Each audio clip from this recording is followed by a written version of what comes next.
un livre dont on a beaucoup parlé ici même, dans lequel Valérie Trierweiler donne un portrait donc de François Hollande, un portrait terrible. Vous avez reconnu des éléments de ce portrait? Je n'ai pas lu ce livre. Vous allez le faire? J'en sais rien. Ce n'est pas mon urgence. En ce moment, je lis plutôt un livre sur l'affaire Dreyfus, ça m'intéresse davantage, que je recommande, de Robert Harris. Très intéressant, très bien fait. Bon. Je plaisante, mais il y a d'autres lectures possibles. Mais je ne dis pas non plus qu'à un moment donné, une curiosité humaine... De ce que vous avez entendu. Mais de ce que j'ai entendu, je vais vous dire surtout, ça m'inspire deux réflexions. La première, c'est que on a des vies publiques, elles sont lourdes, il y a des vies privées, et nos vies publiques ne sont pas... doivent être préservées, les fonctions doivent être préservées, donc il y a cette interférence entre vie privée et vie publique et exposition de la vie privée est gênante.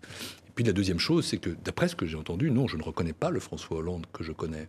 François Hollande est pour moi un compagnon politique depuis 30 ans, c'est aussi quelqu'un pour qui j'ai de l'amitié, avec qui s'est développée entre nous une amitié depuis maintenant très longtemps.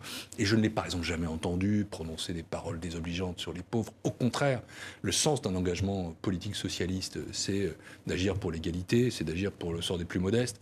Et ce genre de propos-là, non seulement me surprend, mais non, je ne le crois pas une seconde.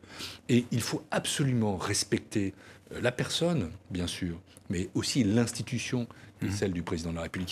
Il faut garder à nos institutions leur force, il faut les préserver. Le président de la République, c'est une personne, il s'appelle François Hollande. Il est élu jusqu'en 2017. Se représentera-t-il? Il a dit j'irai jusqu'au bout. Mais évidemment, il ira jusqu'au bout. Et il doit aller jusqu'au bout. Ce sont nos institutions. Et on ne doit pas chercher à travers Vous avez été son personnelles, directeur de campagne. Il peut se représenter? Je termine là-dessus. On ne doit pas chercher à travers des difficultés personnelles à attaquer une fonction. Non, c'est fondamental que la fonction présidentielle soit préservée dans ce pays, parce que c'est lui qui donne le cap, c'est lui qui est la clé de voûte des institutions, c'est lui aussi le président de la République qui est l'élément de solidité.